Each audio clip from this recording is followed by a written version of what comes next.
কবরে ঢোকার চান্স একবার, আর দ্বিতীয়বার কোনো চান্স নাই। ও মুরব্বী, ও বাবা, তুমি এখন আমার মাওলার ইবাদত করবে না, তুমি এখনো সতর্ক হবে না, অথচ তোমার কাঁধের উপর তোমার সন্তানের লাশ উঠিয়া গেছে। এ দাদা, তুমি এখন আমার মাওলাকে সেজদা করবে না। ও নানা, তুমি এখন আমার মাওলার পথ ধরবে না, অথচ তোমার নাতির জানাজায় তুমি নিজে উপস্থিত হয়ে গেছো। ও বড় ভাই, তুমি এখন আমার মাওলাকে সেজদা করবে না, অথচ তোমার ছোট ভাইয়ের কবর তুমি নিজেই খনন করা শুরু করিয়া দিছ। ও বন্ধু, এখনো তওবা করবে না, অথচ এই মাত্র তোমার বন্ধুকে চিরতরে বিদায় দিয়া চলিয়া আসছো। নাই, বাবাও নাই, দাদাও নাই, মাও নাই। সুস্থ মানুষ হঠাৎ দুনিয়ার থেকে বিদায় হয়ে গেছে। একেবারে তাগড়া সন্তান, ঘর থেকে বেরিয়েছে বাজার করার জন্য, বাজার নিয়ে আসতে পারে লাশ হইয়া ঘরে ফিরিয়ে আসছে। তুমি কি দেখো নাই কত মানুষ বিদেশে কামাই করার জন্য গেছে, বাক্স ভরিয়া মাল নিয়ে আসবে, কিন্তু নিজে বাক্সের মধ্যে লাশ হইয়া চলে আসছে। রে বাবা, আবারে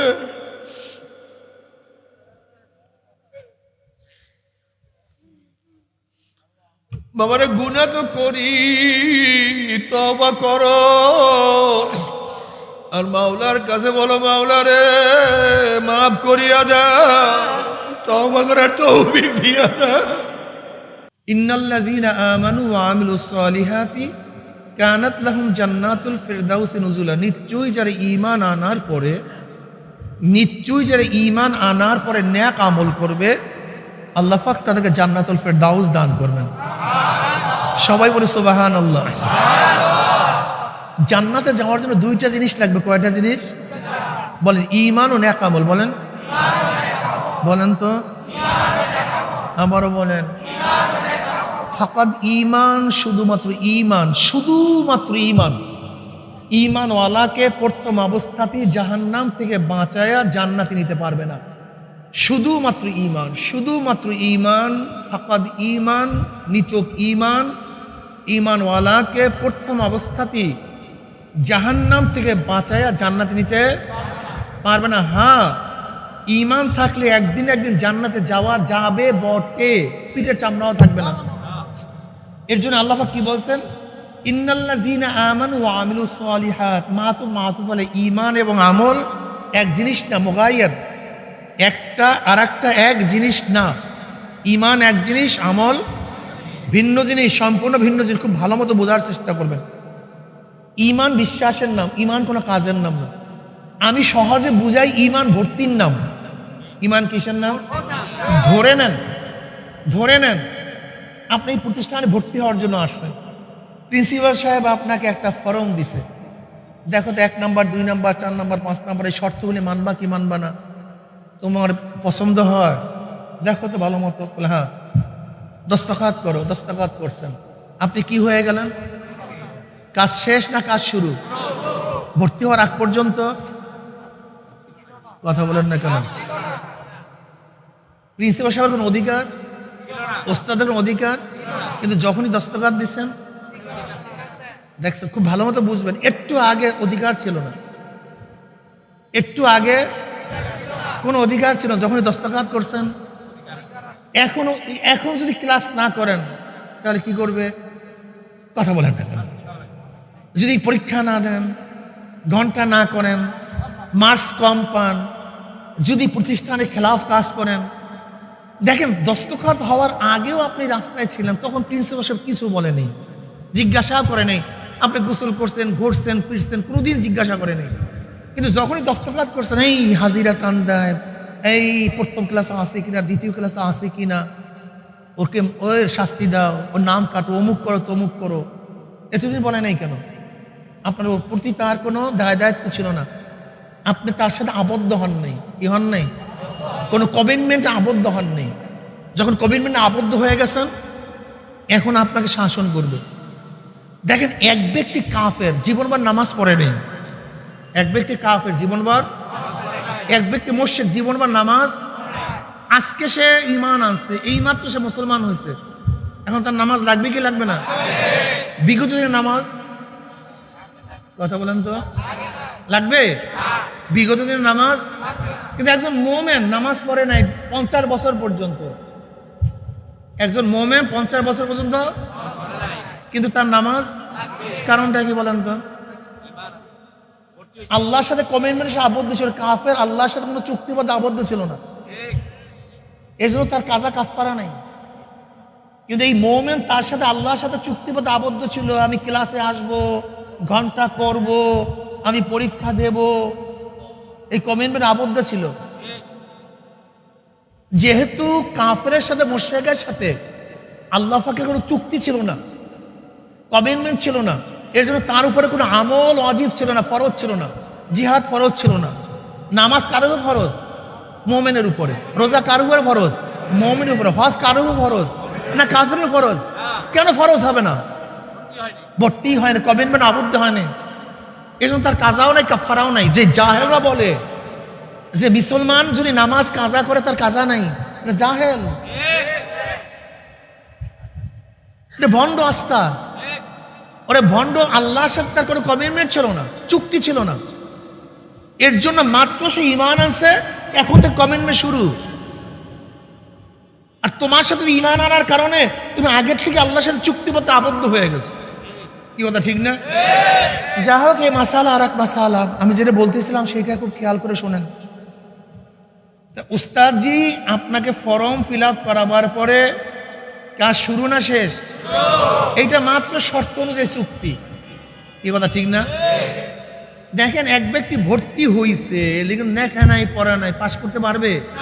তার মানে শুধু ভর্তি আপনাকে নাজাত পাশ করাতে। যে জাহেলরা বলে হুজুর নামাজ না পড়লে কি হবে, আমাদের ঈমান মজবুত আছে, রোজা না রাখলে কি হবে, আমাদের ঈমান মজবুত আছে। আমি এর জন্যই বলছি, বাবা তোমার শুধু ঈমান, নিছক শুধু তোমার ঈমান, ঈমানওয়ালাকে প্রথম অবস্থাতে জাহান্নাম থেকে বাঁচায়া জান্নাতে নিতে পারবে না। মাসালাটা আরো ভালো মতো বুঝেন। তাই আমাদের ময়দানে 3 ধরনের মানুষ উঠবে। কয় ধরনের ভাই? হ্যাঁ বলেন। খালেস মোমেন, খালেস বেঈমান, মোমেনে ফাসিক। খালেস মোমেন যাদের কোনো গুনাহ নেই, শুধু খুবই আর খুবই নেক আর নেক, কোনো গুনাহ নেই, ময়লা টয়লা কিচ্ছু নেই, সাফ সুতরা কোনো দরকার নেই। আল্লাহ কবে ও দেখ সব জান্নাতের দরজা খোলা আছে, দৌড় দে। আবু বকর রাদিয়াল্লাহু তাআলা যখন জান্নাত দিকে যাবেন, সমস্ত জান্নাত তাকে ডাকবে, ভাই আমার দিকে আস, আমার দিকে আস, আমার দিকে আস। শুধু নেক আর নেক, সব জান্নাতের দরজা ওপেন। সবাই গর্ব করবে যেন আবু বকর আমার মধ্যে আসে, ওমর আমার মধ্যে আসে, এটা তাদের গর্ব। বুঝাতে পারি নে কি নাই? জোরে বলেন।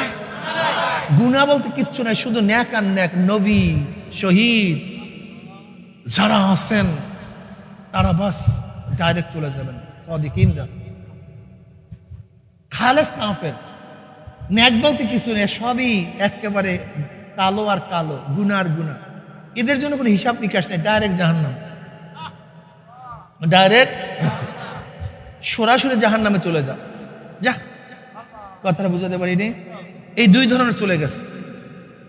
এরপরে তৃতীয়, সেটা সবচেয়ে সংখ্যা বেশি। যেমন আমরা যারা ন্যাকও করছি, গুনাহও করছি, ন্যাকও করছি, ন্যাকও করছি, নামাজ পড়ছি, নামাজ, রোজা রাখছি, রোজা, সত্য বলছি, মিথ্যাও, চক্ষু দিয়া ন্যাকও করছি, একটু গুনাহও করছি, কান দিয়া ন্যাকও করছি, গুনাহ, জবান দিয়া ন্যাকও করছি।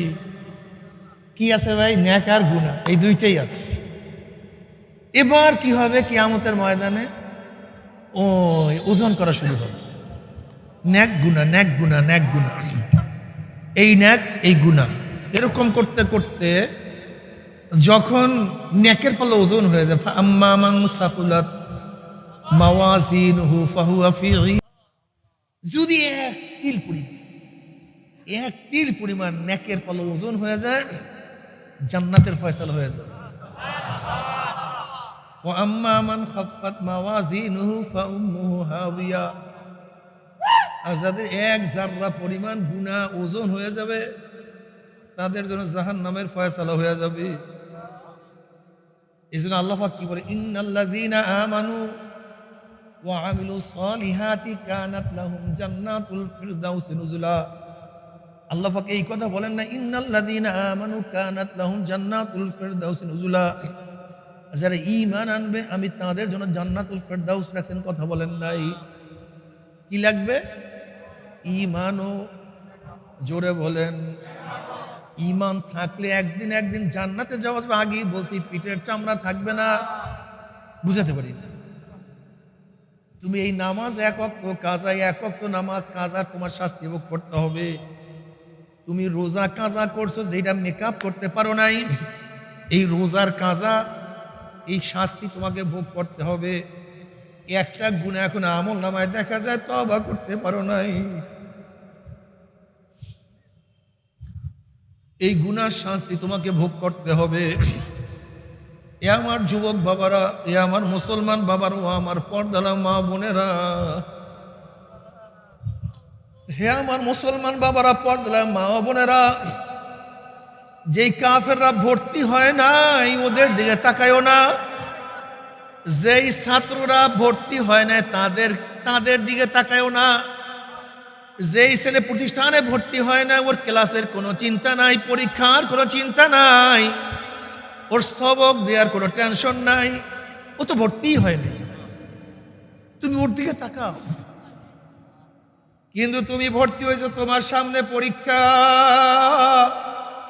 সবক না দিতে পারলে ওস্তাদ খেপিয়া যাবে। যারা ঈমান আনছো, যারা ঈমান আনো নাই ওদের কাছে আমার কোনো বয়ান নাই, ওরা চিরতরে মূর্খ। যে ভর্তি হয় না সে চিরতরে, সে কোনোদিন শিক্ষিত হতেই পারবে না। যে ঈমান আনে সে চিরতরে জাহান্নামে, কোনোদিন জান্নাতে যাইতেই পারবে না। যে ঈমান আনে নাই ও চিরতরে কোনোদিন জান্নাতে যাইতে, যে ভর্তি হয় না সে চিরতরে মূর্খ, কোনোদিন পাশ করতে। যারা বেঈমান কাফের ঈমান আনে না চিরতরে জাহান্নামী, কোনোদিন জান্নাতে যেতে পারবে না। কিন্তু যারা ঈমান আনার পরে জীবনে মাওলাকে, আমার মাওলাকে আল্লাহ, শুধু আমার মাওলাকে একবার আমার মাওলাকে আল্লাহ বলিয়া ডাক দিছে, ওই ব্যক্তিকে আমার মাওলা আজীবন জাহান্নামে রাখবে না। ওটি একবার ডাকছে আমার মাওলা, একবার। ইন্নাল্লাযীনা আমানু ওয়া আমিলুস সালিহাতি কানাত লাহুম জান্নাতুল ফিরদাউসি নুজুলা। আমল কি? আমল কাকে বলা হয় বিস্তারিত ব্যাখ্যা দেওয়ার সময় নেই, শুধু এতটুকু বুঝো, নামাজই আমল না নামাজও আমল, রোজাই আমল না রোজাও, পর্দাই আমল না পর্দাও আমল, যাকাতি আমল না যাকাতও আমল, জিকিরি আমল না জিকিরও আমল, তেলাওয়াতি আমল না তেলাওয়াতু, জিহাদি আমল না জিহাদু, দাড়ি না দাড়িও। ইন্নাল্লাযীনা আমানু ওয়া আমিলুস সালিহাত, মানে নবী আলাইহিস সালাতু ওয়াস সালাম 23 বছরের জিন্দেগিতে মা আতাকুমুর রাসূলু ফাকুযুহু ওয়া মা নাহাকুম আনহু ফান্তাহু। মা লফজ আম, উমুমিয়াতের ফায়দা দেয়। মা উমুমিয়াতের ফায়দা দেয়। অর্থ কি দাঁড়ায়? মা আতাকুমুর রাসূলু ফাকুযুহু, নবী যাহা কিছু নিয়ে আসছেন, রসুল যাহা, যাহার অর্থ দিলাম কোথার থেকে? মাঠ থেকে। মা আতাকুমুর রাসূলু ফাকুযুহু, নবী বলেন যাহা, নবী জানিয়ে আসছেন, দাদা জানিয়ে তার যাহা আম। মা আতাকুমুর রাসূলু ফাকুযুহু ওয়া মা নাহাকুম আনহু ফান্তাহু, নবী যাহা কিছু নিয়ে আসছেন ফাকুযুহু, ধরে বসো। যাহা থেকে নিষেধ করছেন ছেড়ে দাও। তার মানে নবী নামাজ পড়ছেন কি পড়েন নাই, রোজা রাখছেন কি রাখেন নাই, পর্দা করছেন কি করেন নাই, জিকির করছেন কি করেন নাই, জিহাদ করছেন কি করেন নাই, অন্যায়ের মোকাবেলা আমার নবী করে নাই। তা তুমি করো না কেন? ঘটনা কি? সৎ কাজের আদেশ আমার নবী কোনোদিন দেন নাই, তা তুমি দাও না কেন? অসৎ কাজ থেকে আমার নবী কোনোদিন বিরত রাখে নাই, তুমি রাখো না কেন? তুমি নিজের মন গড়া ইবাদত করো, তুমি তো উত্তম উম্মত হতেই পারবে না। আল্লাহ পাক কি বলেন, কুনতুম খায়রা উম্মাতিন উখরিজাত লিন-নাস তা'মুরুনা বিল মা'রুফ ওয়া তানহাউনা আনিল মুনকার। তোমরা সর্বশ্রেষ্ঠ উম্মত, বের করা হয়েছে তোমাদেরকে মানুষের জন্য। কাজটা কি? আমরু বিল মা'রুফ ওয়া নাহি আনিল মুনকার, সৎ কাজের আদেশ, অসৎ কাজের নিষেধ। সৎ কাজের আদেশ, অসৎ কাজের নিষেধ যার মধ্যে থাকবে সেই উত্তম উম্মত। যত মুফতি হোক, মুহাদ্দিস হোক, পীর হোক, মাশায়েখ হোক, লেকিন যদি আমরু বিল মারুফ ও নাহি আনিল মুনকার না থাকে, কোরআনের ভাষায় সে উত্তম উম্মত হতে পারবে। দেখেন, ইবাদতের দিক থেকে আগেকার উম্মতরা আমাদের চেয়ে অনেক বেশি ছিল, বিশ্বাস করেন না? আপনি আমি কি নামাজ পড়ি, আগেকার উম্মতরা অনেক বেশি নামাজ পড়ত। আপনি আমি কি রোজা রাখি, আগেকার উম্মতরা আরো বেশি রোজা রাখত। তারা সময় বিশাল করত, এরকম ইবাদত করতে করতে এরকম শুকায়া যাইতো, এরকম শুকায়া যাইতো, হাড্ডি সার হয়ে যাইতো। সারা রাত্রে ঘুমাইতো না, সারাদিন রোজা রাখতো, বিবাহ করতো না, ঘর ছিল না, সংসার ছিল না, জায়গা ছিল না, জমি ছিল না। আগেকার উম্মতদের পাহাড়ে পাহাড়ে থাকতো, জঙ্গলে থাকতো, ঘাস খাইতো, পাতা খাইতো, এত ইবাদত করতো। তারা রাহেব ছিল, রহবান ছিল, ইবাদতের মধ্যেই মগ্ন। ভাই ভাই আমার কাছে আসছে, ডিস্টার্ব করে, ইবাদতের মগ্ন থাকে। কিন্তু তাদের চেয়ে আমাদের উত্তম উম্মত বলার কারণ একদিন চিন্তা করছেন? একদিন চিন্তা করছেন? দুই কারণ। কয় কারণ? আমরু বিল মারুফ ও নাহি আনিল। আজকে আমাদের মধ্যে আমরু বিল মারুফ ও নাহি আনিল মুনকার। বাবু কি বলবো, সব পিঠ পিঠ, সব প্যাট পিঠ, সব প্যাট পিঠ। এ আমার যুবক বাবারা, আমার মুসলমান বাবারা, আমার পর্দায় মা বোনেরা, একটু খেয়াল করিয়া দেখো, সাহাবায়ে কেরাম রিদওয়ানুল্লাহি তাআলা আলাইহিম আজমাইন ঈমানের, ইসলামের জন্য ঘর ছাড়ছে। সারে কি ছাড়ছে, কি ছাড়ে নাই? স্ত্রী ছাড়ছে, বাবা ছাড়ছে, মা ছাড়ছে, জায়গা ছাড়ছে, সব কিছু ছাড়ছে, নিজের জীবনের মায়া ত্যাগ করছে। কিসের জন্য? ঈমান ও ইসলামের জন্য। সব কিছু ছাড়ছে, ঈমান ছাড়ে নাই, সব ত্যাগ করছে, ইসলাম ত্যাগ করে নাই।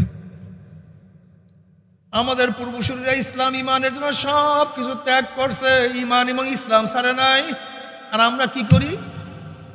টাকার জন্য ঈমান ছাড়িয়া দেয়, টাকার জন্য ইসলাম ছাড়িয়া দেয়, ক্ষমতার জন্য ঈমান ইসলাম ছাড়িয়া দেয়, স্ত্রীর জন্য ঈমান ইসলাম ছাড়িয়া দেয়, ছেলে মেয়ের জন্য ঈমান ইসলাম ছাড়িয়া দেয়, জীবনের জন্য ঈমান এবং ইসলাম ছাড়িয়া দেয়। অথচ আল্লাহ বলছে, আমিনু কামা আমানান নাস। ঈমান আনো যেভাবে সাহাবারা ঈমান আনছে। আজকে তোমার আমার ঈমানের অবস্থা রেখে রে বাবা না, এই ঈমান আমল নিয়া তো মাওলার দরবারে যাওয়া যাবে না। আমার মা ও বোনেরা, কয়দিন দুনিয়াতে বাঁচবো, কয়দিন দুনিয়াতে থাকবো? এ আমার যুবক বাবারা ও আমার মুরব্বী বাবারা, তুমি কি দেখো নাই, যেই ডাক্তার ঔষধ লিখছে সেও মারা গেছে, যেই ব্যক্তি ঔষধ বানাইছে সেও নাই, যেই দোকানদার ঔষধ বিক্রি করছে সেও মারা গেছে, যেই ব্যক্তি ঔষধ সেবন করছে সেও নাই, যেই জল্লাদ ফাঁসি কার্যকর করছে সেও নাই, যেই জজ ফাঁসির রায় লিখছে সেও নাই, যাকে হত্যা করা হয়েছে সেও নাই, ধনীও নাই, গরিবও নাই, শিক্ষিত নাই, মূর্খও নাই, নবী মুসাও নাই, ফেরাউনও নাই, ইব্রাহিমও নাই, নমরুদও নাই, আমার নবীও নাই, আবু জাহেলও নাই, জালেমও নাই, মাজলুমও নাই, কাতিলও নাই, মাকতুলও নাই। না, আমার বাবাও চলিয়া গেছে, দাদাও নাই, আল্লাহ তুমি মাফ করিয়া দাও। আমরাও চলছি, কোথায় রওনা করছি, কোথায় যাইতে আছি, খবরদার ও মুসাফের, খবরদার, হিসাব নিকাশ না মিলাইয়া সামনে যাইও না। হে নৌকার মাঝি, এখনো দরিয়ার কিনারে আছো, বঙ্গোপসাগরের মতো বড় সাগর পাড়ি দিবা,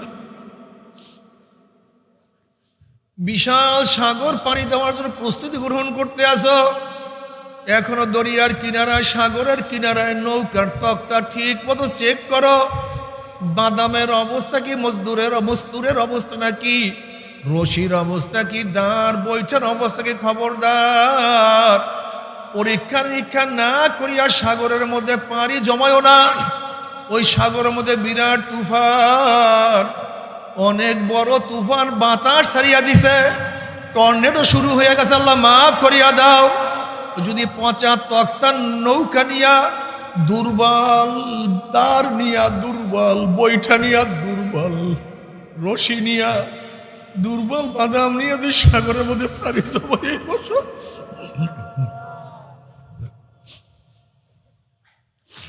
দুই দিক থেকে যখন তুফান তোমার নৌকার মধ্যে বাড়ি বাড়বে, যদি পচা তক্তার নৌকায় ভাঙ্গিয়া যাবে, বাতার যখন বাদামের মধ্যে চাপ মারবে, ফারাত ফারাত ছিড়িয়া যাবে, রশি টাস টাস ছিড়িয়া যাবে, যখন জোরে জোরে জোরে জোরে তুফান বাড়ি মারবে,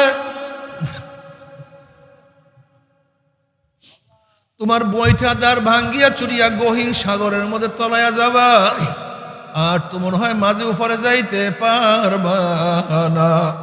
হে 3.5 হাত নৌকার মাঝে আব্দুল্লাহ, এই 3.5 হাত নৌকার মাঝে রহিমা খাতুন, 5টা মহাসমুদ্র পাড়ি দিয়ে আমার মাওলার দরবারে হাজির হইতে হবে।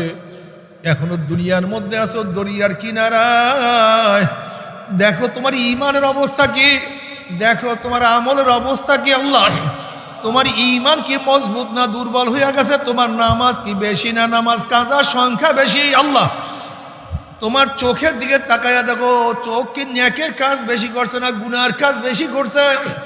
তোমার জবান কি নেকের কাজ বেশি করছে না গুনার কাজ বেশি করছে? তুমি কান দিয়া কি নেকের আওয়াজ বেশি শুনছো না গুনার আওয়াজ? তুমি হাত দিয়ে কি সুদ ঘুষ বেশি গ্রহণ করছো? কতবার মদের পেয়ালা ধরছো, কত গাজার কলকে স্পর্শ করছো? আল্লাহ, কত অন্যায়ভাবে কত মহিলার গায়ে হাত লাগাইছো, কত খুন করছো, কত জুলুম করছো। আল্লাহ, তুমি আমাদের সবাইকে মাফ করিয়া দাও। তুমি পাও দিয়ে কি নেকের দিকে বেশি হাঁটছো না গুনার দিকে বেশি হাঁটছো? গুনাহ যা করছো তওবা করতে পারছো কি পারো নাই? আমল যা করছো আবার মাওলায় কবুল করছে কি করে না? হাসিবু ক্বাবলা আন তুহাসাবু, তোমার কাছে হিসাব নেওয়ার আগে তুমি তোমাকে হিসাব দাও। খবরদার দুর্বল ঈমান দুর্বল আমল নিয়ে যদি মৃত্যুর কাছে আসার খাইয়া পড়িয়া যাও, নাফরমান বদমাশ বেঈমান হঠাৎ স্বপ্নের মধ্যে দেখতে পারবে জাহান্নামের দরজাগুলি টাস টাস করিয়া খুলিয়া গেছে, আজরাইলের মাথা আসমানে পাও তার জমিনে, 1 হাত মাসিক আর 1 হাত মাগরিবের নীল রঙের দিঘির মতো বড় বড় 2টা চক্ষু, সমস্ত শরীরের মধ্যে লম্বা লম্বা কালো কালো পশম, আবার সমস্ত পশমের গোড়া দিয়ে শুধু আগুনের ঝিলকি বাইর হইতে আছে। এই অবস্থা দেখিয়া নাফরমান রূহ আর বাইর হইতে চাইবে না, রূহটা থর থর থর থর থর থর করে কাঁপতে থাকবে। আজরাইল আলাইহিস সালাতু ওয়াস সালামের দিকে রূহটা করুণ দৃষ্টিতে তাকাইয়া বলবে, ভাই আজরাইল, আমার বয়স তো মাত্র 16, আমি তো মাত্র মেট্রিক দাখিল কাফিয়া পাশ করলাম, এত ছাত্র জীবনে তুমি আমার সামনে হাজির হয়ে যাবে, আমি কোনোদিন কল্পনা করতে পারি নাই। আমি মনে মনে কত নিয়ত করছি, আমি বিসিএস ক্যাডার হব,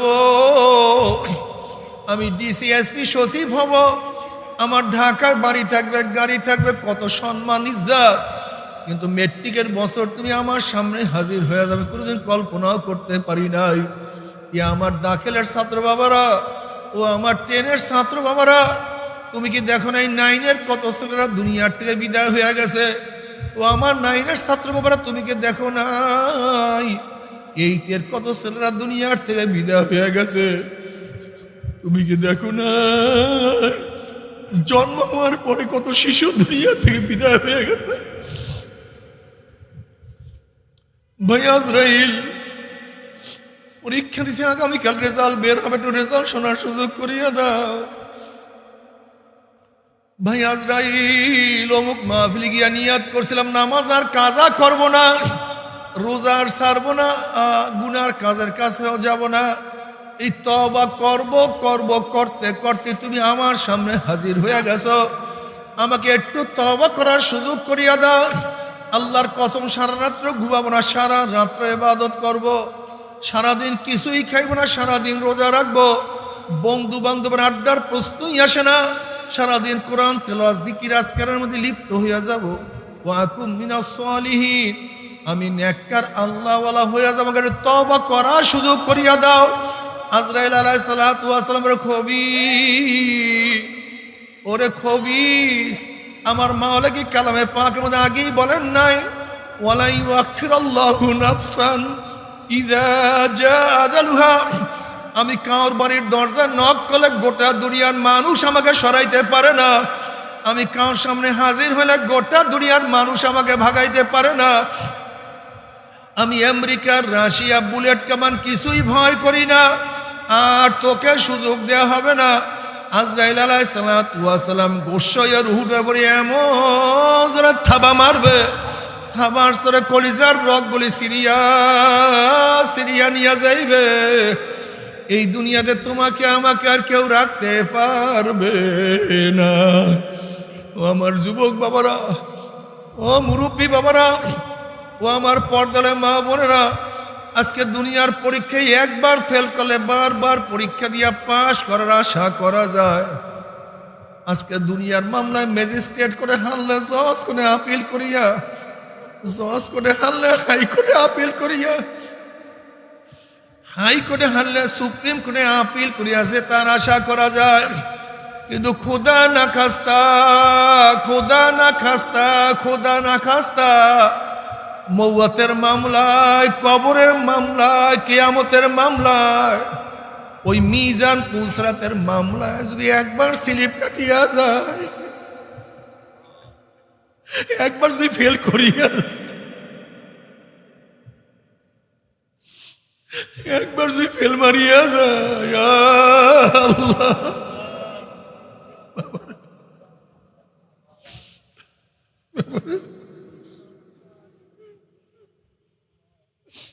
আমার মৌতের শ্বাস একবার, দ্বিতীয়বার আর কোনো শ্বাস নাই।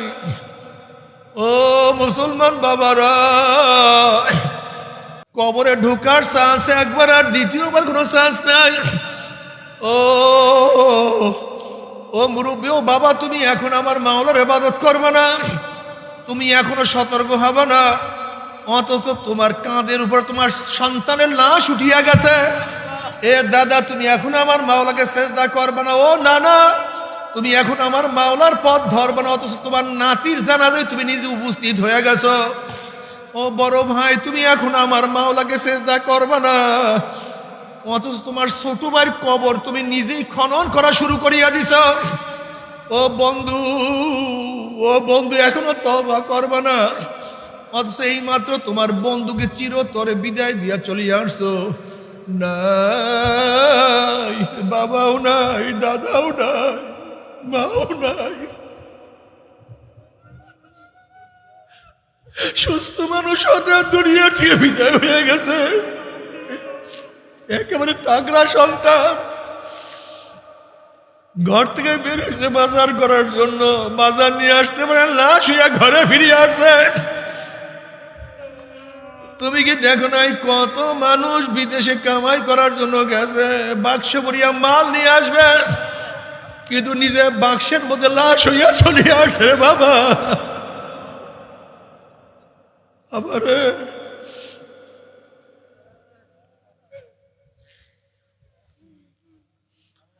বাবারে, গুনাহ তো করি, তওবা করো,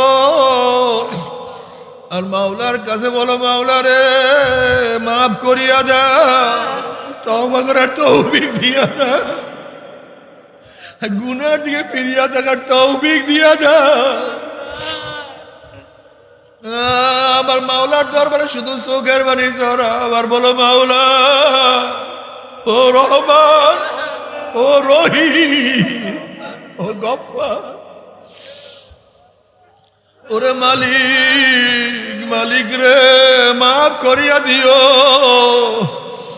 বাবার এই কবরের মধ্যে হাজার হাজার বছর থাকতে হবে, জানি না কি উপায়। আল্লাহ বাবারে তুমি কি দেখো নাই বুখারীর মধ্যে রওয়ায়াত আছে নবী আলাইহিস সালাতু ওয়াস সালাম যখন কবরের বয়ান শুরু করলেন দাজ্জাল মুসলিমুনা দাজ্জাতান সাহাবাদের মধ্যে এরকম কান্নাকাটি এরকম চিল্লাচিল্লি শুরু হয়ে গেছে।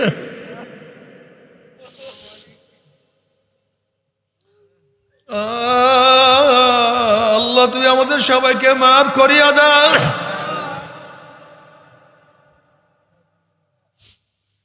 ও আমার যুবক বাবারা মুরব্বী বাবারা শয়তান তো মাওলার কাছে কসম করছে মাওলা যে আদমের জন্য চিরতরে জাহান্নামী হয়ে গেলাম ওই আদম সন্তানকে আমি জাহান্নামে না নিয়ে ছাড়বো না। ও তো আল্লাহর কাছে কসম করছে তোমাকে আমাকে জাহান্নামে নেওয়ার জন্য। আমার মাওলায় বলছে শয়তান তুই আমার বন্দাকে যতই গুনাহ করাও না কেন আমার বন্দা তওবা করতে দেরি, আমার বান্দি আমার কাছে মাপ চাইতে দেরি। তুই যদি জাহান্নামের কিনারায় নিয়ে যাও একেবারে জাহান্নামের কিনারায় নিয়ে গেছে ওখানে বসিয়ে আসবে আমার বন্দা ডাক দা মাওলা ধরো মাওলা আমাকে বাঁচাও। আমি তাকে সবল দিয়ে সেখান থেকে নিয়ে আসবো। ও যুবক বাবারা তুমি ভাবছো আমি অল্প বয়সী আমি একটু বুড়া হয়ে ইবাদত করব। তুমি কি দেখো ইসমাইল আলাইহিস সালাতু ওয়াস সালাম অল্প বয়সে 7-8 বছর বয়সে যদি মাওলার প্রেমে পড়িয়া মাওলার মহব্বতে পড়িয়া তার গর্দানকে ছুরির নিচে ঝুঁকাইয়া দিতে পারে তুমি আমি কি করলাম, তুমি আমি কি করলাম, তুমি আমি কি করলাম।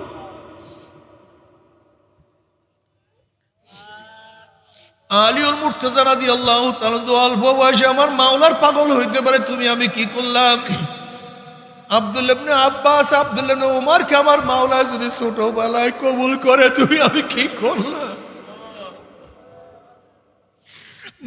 মুআজ রাদিয়াল্লাহু তাআলা উমর অল্প বয়সে আমার মাওলার প্রেমে পড়িয়া যদি যুদ্ধের ময়দানে যাবাইয়া পড়তে পারে তুমি আমি কি করলাম না। ও আমার মা বোনেরা সুমাইয়া রাদিয়াল্লাহু তাআলা যদি আমার মাওলার প্রেমে পড়িয়া ইসলামের সর্বপ্রথম শহীদ হইতে পারে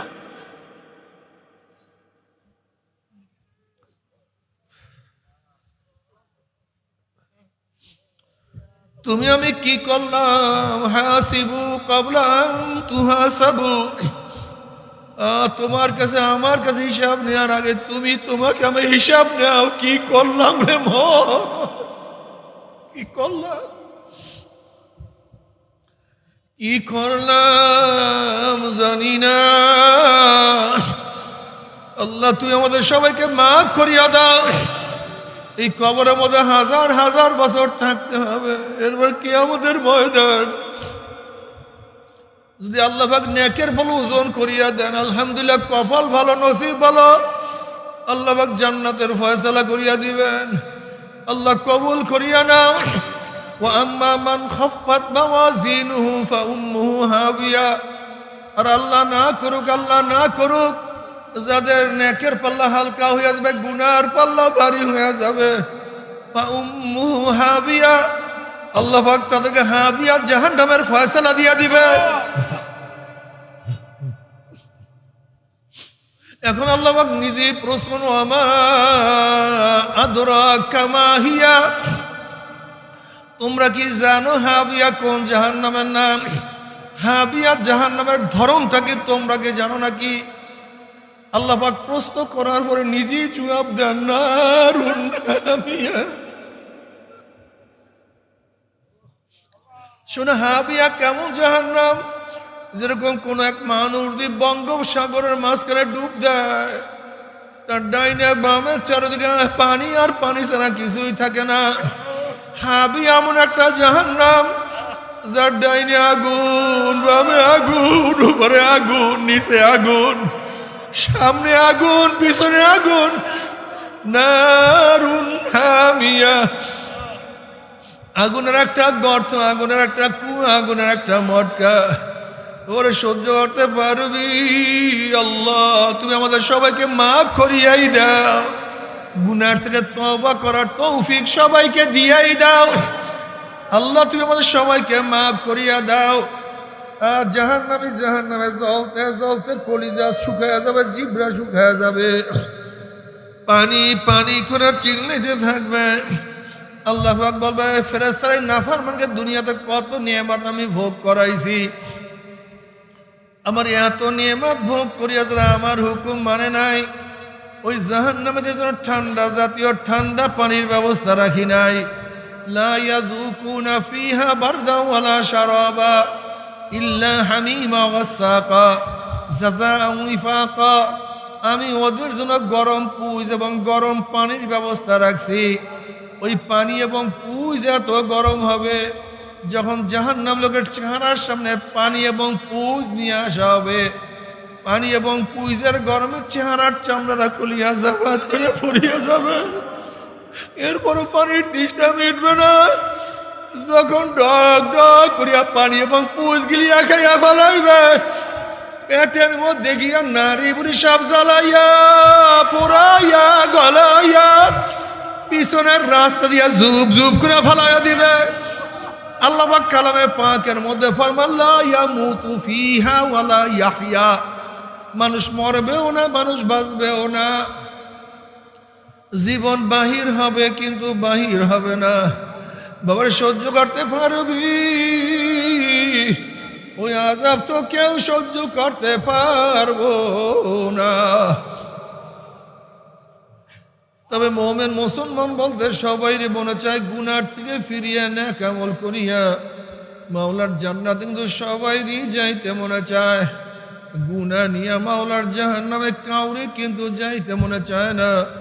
কিন্তু কেনই বা আমরা নেক আমল করতে পারি না, কেনই বা গুনার কাম ছাড়তে পারি না?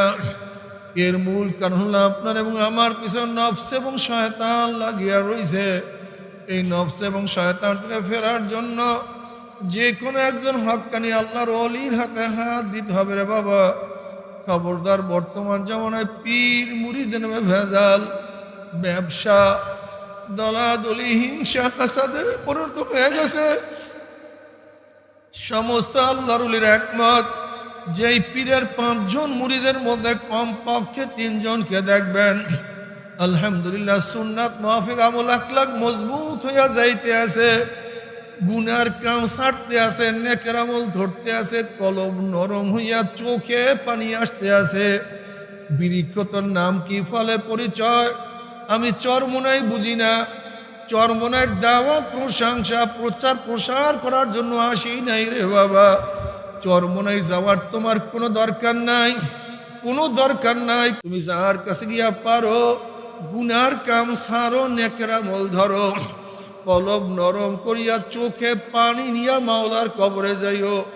যেরকম দুনিয়ার ঘরে আগুন লাগলে পানি ছাড়া নিবানো যায় না, ঠিক তদ্রূপ তোমার এবং আমার গুনার দ্বারা যেই জাহান্নামের আগুন জ্বলিয়া রইছে, চোখের পানি ও ছাড়া কিন্তু জাহান্নামের আগুন নিবানো সম্ভব না। আমার জন্য দোয়া চাই, আমিও দোয়া করি, সবাই সবার জন্য প্রাণ খুলিয়া দোয়া করো, যেন কিয়ামতের ময়দানে গলাগলি বাঁধিয়া মাওলা একসাথে জান্নাতে যাওয়ার তৌফিক দিয়া দেয়। আল্লাহুম্মা আমিন।